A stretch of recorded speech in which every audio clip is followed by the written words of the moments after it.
Another day, another story. Silver Wedding Class 12 Summary. Silver Wedding. Silver wedding के लेखक मनोहर श्याम जोशी हैं। इस कहानी के जरिए उन्होंने दो पीढ़ियों के बीच के अंतराल, जनरेशन गैप के अंतर्द्वंद को दर्शाया है। यानी ये कहानी दो पीढ़ियों, पुरानी पीढ़ी व नई पीढ़ी के विचारों व जीने के तौर तरीकों के अंतर को स्पष्ट करती है। कहानी के मुख्य पात्र यशोधर बाबू पुराने ख्यालात के व्यक्ति हैं जो अपने परंपरागत मूल्यों, आदर्शों और अपने संस्कारों को जीवित रखना चाहते हैं, मगर उनके बच्चे नए जमाने के हिसाब से जीवन जीने में विश्वास करते हैं।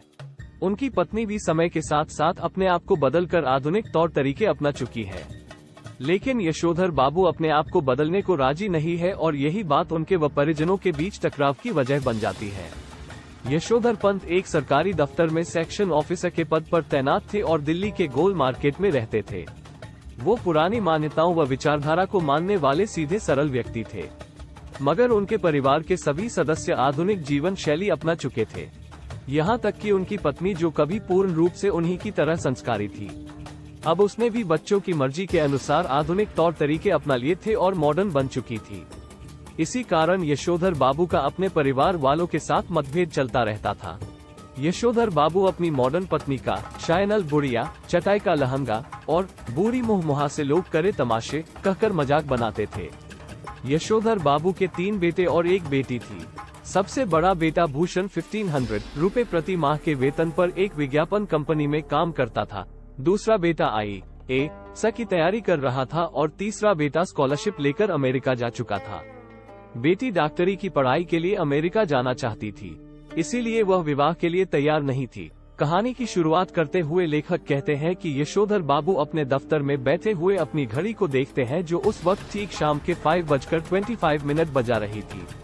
अपनी घड़ी को 5 मिनट सुस्त, लेट बताते हुए वो जैसे ही दफ्तर से घर जाने के लिए उठ खड़े हुए तो दफ्तर के एक कर्मचारी चरधा ने उनकी घड़ी पर व्यंग्य कसते हुए उनसे डिजिटल घड़ी लेने की बात की। उसकी बात का जवाब देते हुए यशोधर बाबू उसे बताते हैं कि यह घड़ी उन्हें शादी में उपहार स्वरूप मिली थी, इसीलिए उन्हें ये बेहद प्रिय है। बातों बातों में उनके दफ्तर वालों को ये पता लग जाता है कि उनकी शादी 6 फरवरी 1947 को हुई थी और आज उनकी सिल्वर वेडिंग शादी की 25 सालगिरह है। वो यशोधर बाबू से पार्टी मांगने लगते हैं। यशोधरा बाबू 30 रुपए उन्हें पार्टी के लिए देते तो हैं, मगर खुद उस चाय पार्टी में शामिल होने के बजाय अपने घर को निकल पड़ते हैं।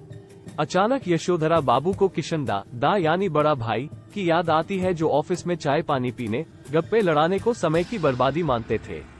वो किशन दा की कही हुई सभी बातों का अनुसरण किया करते थे, उनको ही अपना मार्गदर्शक व आदर्श मानते थे। जब यशोधरा बाबू मैट्रिक पास कर दिल्ली आए थे तो किशन दा ने ही उन्हें अपने घर में शरण दी थी। सरकारी नौकरी करने के लिए उस समय उनकी उम्र कम थी, इसीलिए उन्होंने उन्हें कुछ समय के लिए अपने घर में रसोइया बना दिया था और बाद में उन्हें अपने ही ऑफिस में नौकरी दिलवा दी। यशोधर बाबू के जीवन व चरित्र निर्माण में किशन दा का बहुत बड़ा योगदान रहा। उन्होंने किशन दा से ही ऑफिस में रहने व कार्य करने के तौर तरीके सीखे थे। किशन दा आजीवन अविवाहित रहे। उनका जीवन बहुत ही सरल व सादगी भरा था। वो धार्मिक व परोपकारी व्यक्ति थे। वो अपने आदर्शों पर चलते थे व समाज सेवा का कार्य करते थे। वो सभी के मार्गदर्शक थे। वो पहाड़, कुमाऊं, उत्तराखंड से नौकरी के लिए आने वाले लोगों के रहने खाने की अपने घर में ही व्यवस्था करते थे। उनकी नौकरी ढूंढने में भी मदद करते थे। वो अपनी सभ्यता व संस्कृति से प्रेम करते थे। यशोधर बाबू ने उनसे ये सब सीखा और उनका अपने जीवन में अनुसरण किया। यशोधर बाबू की एक निश्चित दिनचर्या थी। वो पैदल ही घर से ऑफिस जाते और शाम को 5 o'clock बजे ऑफिस के बाद सबसे पहले बिरला मंदिर जाते थे। फिर पार्क में बैठकर प्रवचन सुनते थे। उसके बाद सब्जी मंडी जाकर सब्जी खरीदकर पैदल ही घर पहुंचते थे। इस तरह 5 o'clock बजे ऑफिस से निकलकर 8 o'clock बजे के बाद ही वो अपने घर पहुंचते थे। हालांकि वो अब ऑफिस पैदल ही जाने लगे थे, लेकिन पहले साइकिल से जाते थे। उनके बच्चे अब बड़े हो चुके थे, जिन्हें उनका साइकिल से ऑफिस जाना पसंद नहीं था। स्कूटर उन्हें पसंद नहीं था और कार वो खरीद नहीं सकते थे, इसीलिए उन्होंने पैदल ही जाना आना शुरू कर दिया था। आज भी वो रोज की तरह दफ्तर से पहले सीधे बिरला मंदिर की तरफ जा रहे थे कि रास्ते में अचानक उनकी नजर उस क्वार्टर कमरे पर पड़ी जिसमें कभी किशन दा रहा करते थे। उस क्वार्टर को तोड़कर वहां 3 मंजिला मकान बना दिया था। उनके बच्चे भी चाहते थे कि वो भी अब अपने पद के अनुसार बड़ा मकान ले ले, लेकिन उनको वही जगह पसंद थी।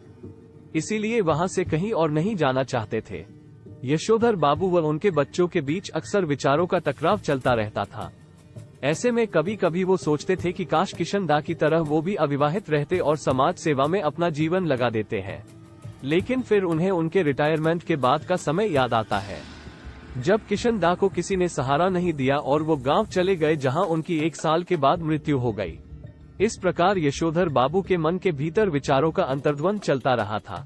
यशोधर बाबू का मंदिर जाना, धार्मिक कार्यों में भाग लेना, प्रवचन सुनना आदि उनके परिवार वालों को पसंद नहीं था। उनके बच्चे अक्सर उनसे कहते थे कि अभी वो इतने बूढ़े नहीं हुए कि मंदिर जाकर प्रवचन सुने।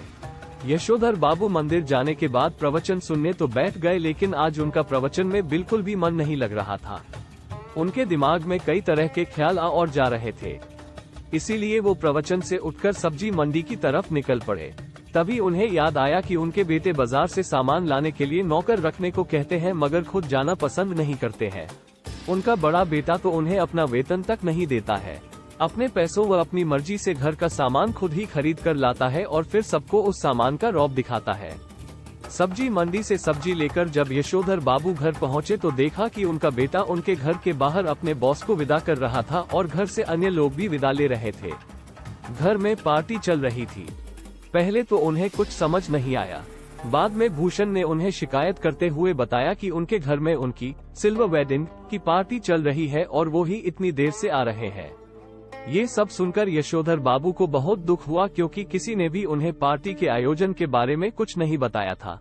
वैसे भी उन्हें पार्टी वगैरह बिल्कुल पसंद नहीं थी, मगर बच्चों के बहुत आग्रह करने पर उन्होंने केक तो काटा, लेकिन केक में अंडा होने व संध्या पूजा करने का बहाना बनाकर खाया नहीं।